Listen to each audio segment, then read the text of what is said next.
President Barack Obama's 2010 federal tax return can be found on the White House website and can be downloaded as a PDF.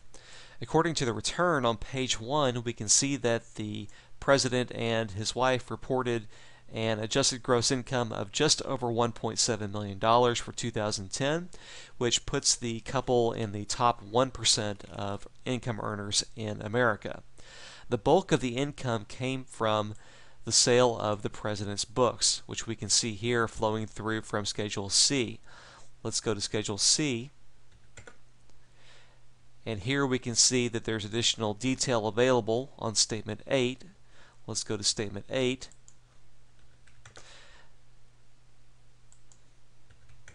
And here we can see that the two payers are the two publishing houses, Distal and Random House.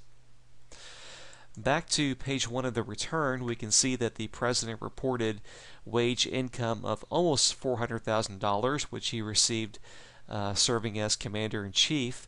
And if we go to the statement, we can see that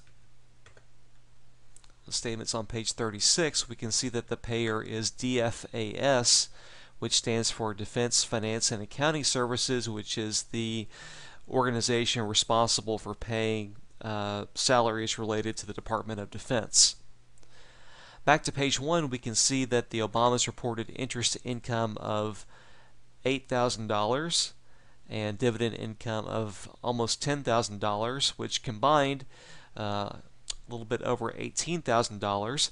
If we divide this by a payout ratio of, let's say, 3%, we can assume that the Obama's personal investment portfolio is somewhere between $500,000 and $600,000. Continuing down, we can see on page 2 that the Obamas paid a total tax of $453,000, which, if you divide this by their adjusted gross income of 1.7, yields an effective tax rate of 27%.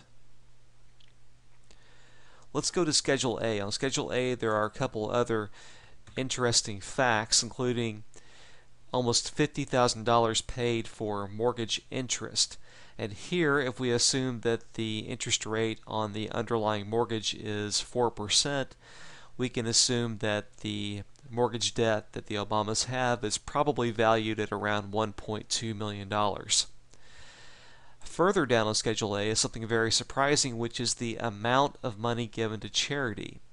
The Obamas gave $245,000, which, if you divide this by their adjusted gross income of 1.7, yields a very high contribution rate of 15%. And on Statement 7, we can see the actual detail of the various charities that received money. There are 36 of them here, the biggest recipient being Fisher House, which is a charity that provides for military families. On Schedule B, there's something else interesting on the return, which is a payment of almost $10,000 from a K-1 from a philanthropist that lived long ago named Henry Freeman, and you can read about this on the web, but basically this payment is to the First Lady. So that's the President's return. It can be found on the White House website along with the President's gift tax returns for 2010, his Illinois state return for 2010, and you can also see the Vice President's tax filings also.